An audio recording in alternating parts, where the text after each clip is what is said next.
Welcome to Alpine Daily for Tuesday. We're talking about how to be people who live for outward purpose, and one important element of that is to consider the sphere of influence where God has placed you uniquely in the lives of other people. Each one of us has a unique sphere of influence, a unique set of relationships, a series of places or environments where we have an opportunity to touch the lives of other people. And it will help you to be able to see the sphere of influence that God has given you in your life. So let's take a look at Galatians chapter 2. In verse 7, the Apostle Paul is writing, he says, "On the contrary, they recognized that I had been entrusted with the task of preaching the gospel to the uncircumcised," by that he means the Gentiles, "just as Peter had been to the circumcised," by that he means the Jews.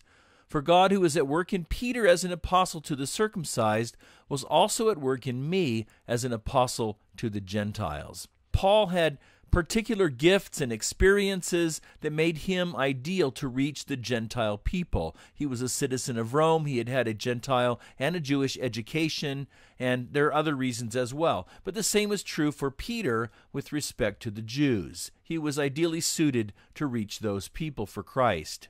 And like Peter and Paul, I believe that you and I each have a unique sphere of influence, that God has created us with our gender, with our particular age, or our stage in life. We all come from a unique socioeconomic background. We have different family and life experiences. We all have different hobbies and interests, things that we're into. We work in different places. We live in different areas, whether that's the state or the neighborhood or what it might be.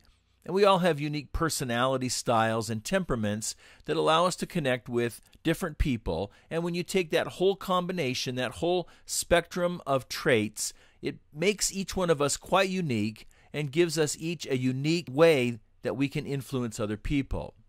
And so this is where you can expect God to use you the most.